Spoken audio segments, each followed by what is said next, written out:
നിങ്ങളുടെ ഇഷ്ട പരമ്പരകൾ എക്സ്ക്ലൂസീവായി സൺ നെക്സ്റ്റ് ആപ്പിലൂടെ തികച്ചും ഫ്രീ ആയി ഇപ്പോഴേ ആപ്പ് ഡൗൺലോഡ് ചെയ്യൂ.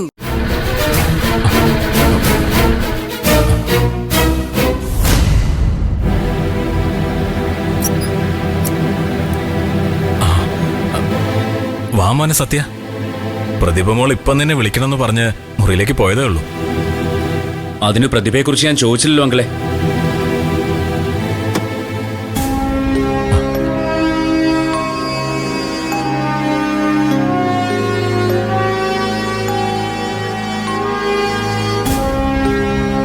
ആന്റിക്ക് ഏത് ആയുർവേദ സെന്ററിലെ ട്രീറ്റ്മെന്റ്? അത് പിന്നെ മോനെ, എവിടെയായിരുന്നു സുധേട്ട?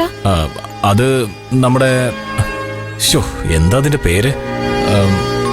അത് ആലോചിച്ച് പറഞ്ഞാൽ മതി ഞങ്ങളെ. എവിടെയാണെങ്കിലും വിളിച്ചു ചോദിച്ചാൽ വിവരം അറിയാൻ പറ്റുമല്ലോ. സത്യേട്ടൻ ഇങ്ങ് എത്തിയോ? വണ്ടിയിലായതുകൊണ്ടാവൂല്ലേ ഞാൻ വിളിച്ചപ്പോ ഫോൺ എടുക്കാതിരുന്നേ. നീ എന്നോടൊരു വാക്ക് പറയാതെ വീട്ടിൽ നിന്ന് ഇറങ്ങി വന്നിട്ട് ഇപ്പോഴാണോ എന്നെ വിളിക്കുന്നത്? അപ്പോ സത്യേട്ടനെ അമ്മ വിളിച്ച് പറഞ്ഞില്ലേ? ഞാൻ വിളിച്ച് ചോദിക്കട്ടെ എന്ന് പറഞ്ഞപ്പോ അമ്മയെ എന്നെ വിലക്കിയത്. എന്റെ മോനോട് ഞാൻ പറഞ്ഞ പോരെന്ന് ചോദിച്ചു. മോനെ സത്യ, ഞങ്ങൾക്കൊരാവശ്യം വന്നതുകൊണ്ടാ പെട്ടെന്ന് പോയി മോളെ കൂട്ടിക്കൊണ്ട് വന്നത്. നിങ്ങൾക്ക് എന്തെങ്കിലും അത്യാവശ്യം വന്നാ അത് എന്നോടാണെങ്കിൽ പറയേണ്ടത്.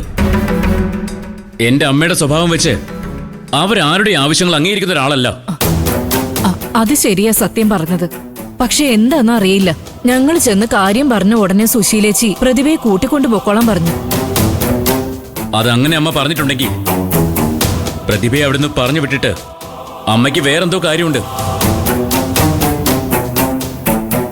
അതെനിക്കും തോന്നി സത്യേട്ടാ. വിച്ചുമോനും ശ്യാമമോളും അവിടെ ഉള്ളതുകൊണ്ട് സോന തിരിച്ചു വന്നതിന് ശേഷം ഞാൻ പൊയ്ക്കോളാന്ന് പറഞ്ഞിട്ട് പോലും അമ്മ അതിന് സമ്മതിച്ചില്ല. അതിപ്പോ അമ്മയ്ക്ക് മാത്രമല്ല പ്രതിഭേ, ആ ഡ്രാമയിൽ പങ്കുള്ളത് ഇവർക്ക് കൂടിയാ.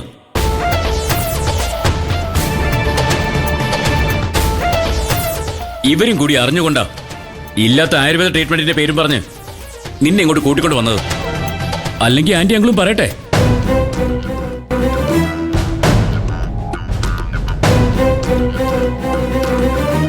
എന്താ ചെയ്തൊക്കെ?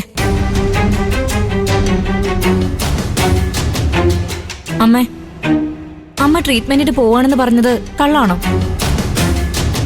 അതെ മോളെ, നിന്റെ അച്ഛൻ നിർബന്ധിച്ചിട്ടാ ഞാൻ ഇതിനൊക്കെ കൂട്ടുനിന്നത്.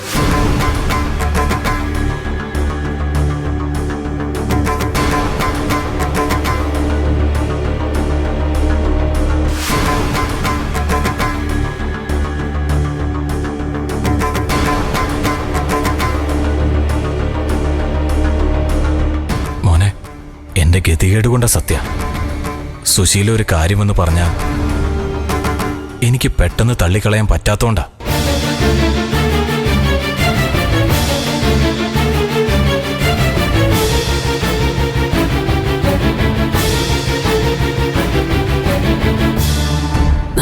നേരത്തെ ആയിരുന്നെങ്കിൽ സത്യന് ഉമ്മറത്തോ മുറ്റത്തോ കിടന്നാലും ആരും ശ്രദ്ധിക്കാൻ പോകുന്നില്ല. പക്ഷെ ഇപ്പൊ അങ്ങനെ അല്ലല്ലോ. അവൻ കല്യാണം കഴിച്ചോണ്ട് വന്ന പെണ്ണ് വീട്ടിലിരിക്കുകയല്ലേ. സത്യന് ഉമ്മറത്ത് കിടക്കുന്നതല്ല പ്രശ്നം. പ്രതിഭയ്ക്ക് നാത്തൂന്റെ മുറിയിൽ കിടക്കേണ്ടി വരുന്നതാ. അത് ഒഴിവാക്കണം. അതെങ്ങനെ?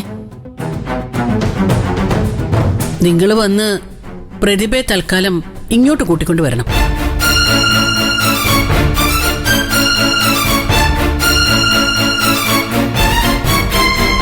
കുറച്ചു ദിവസം പ്രതിഭ മോൾ ഇവിടെ നിൽക്കട്ടെ സത്യം. അപ്പൊ പിന്നെ ഇലയ്ക്കും മുള്ളിനും കേടില്ലാതെ എല്ലാം പരിഹരിക്കപ്പെടുമല്ലോ. പ്രതിഭ ഇവിടെ നിൽക്കുന്നതും നിൽക്കാതിരിക്കുന്നതും ഒക്കെ അതൊക്കെ അവളുടെ ഇഷ്ടം. പക്ഷെ ഞാൻ കല്യാണം കഴിച്ചത് എന്റെ അമ്മയ്ക്ക് അമ്മാനമാടാനായിട്ട് ഒരു മരുമകളെ കൊടുക്കാനല്ല, എന്റെ കൂടെ ജീവിക്കാനാ. കഴിഞ്ഞത് കഴിഞ്ഞു. ഇനി ഇങ്ങനെ എന്തിനെങ്കിലൊക്കെ പുറപ്പെടുന്നതിന് മുൻപ് അങ്കിളും ആന്റിയും ഞാൻ പറഞ്ഞത് ഓർത്താ മതി. സത്യേട്ടാ, നിക്ക് സത്യേട്ടാ, എങ്ങോട്ട് പോവാ? ഞാനും വരുന്നു. മോളെ, സോറി അച്ഛാ, നിങ്ങളുടെ നാടകത്തിനൊന്നും കൂട്ടു നിൽക്കാൻ എന്നെ കിട്ടില്ല. ഞാൻ സത്യേട്ടന്റെ കൂടെ പോവാം.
രേഖകളിലും എന്റെ മകളൊരു മാനസിക രോഗിയാണെന്ന്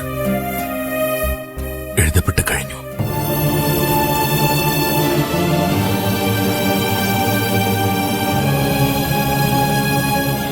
ഇനി അവൾക്ക് നിങ്ങളേ ഉള്ളൂ.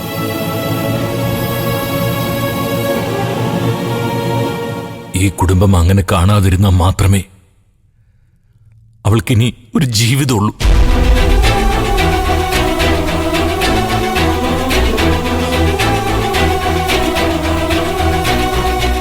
എന്റെ മോളെയും എന്നെയും നിങ്ങൾ ആരും കൈയൊഴിയരുത്. മാഷേ, ആരും. എന്താ മാഷേ ഇത്? ദയ ജയിലിൽ പോകാതിരിക്കാൻ ശബരി തന്നെയല്ലേ ആ സർട്ടിഫിക്കറ്റ് കോടതിയിൽ ഹാജരാക്കിയത്? ആര് കൈവിട്ടാലും അവൻ ദയെ കൈവിടുമെന്ന് മാഷിന് തോന്നുന്നുണ്ടോ?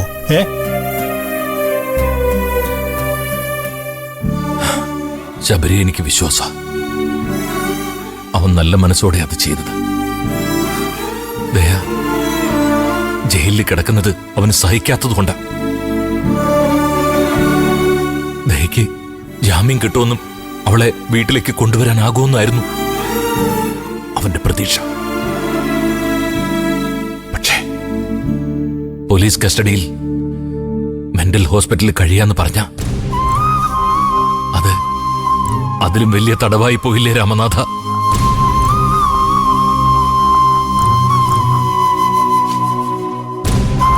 എന്റെ മോൾക്കിപ്പോ മാനസികമായിട്ട് ഒരു കുഴപ്പമില്ല.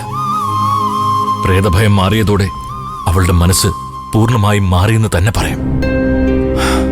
എന്നിട്ടും എന്റെ കുട്ടിക്ക് അവിടെ കിടക്കേണ്ടി വരുമല്ലോ എന്ന് ഓർക്കുമ്പോ. അല്ല, അവിടുന്ന് ഇറങ്ങുമ്പോഴേക്കും ദയക്ക് ജാമ്യം എടുക്കാമെന്നോ അല്ലെങ്കിൽ അവളെ കേസിൽ നിന്ന് തന്നെ ഊരിയെടുക്കാമെന്നോ ഒക്കെ ആവും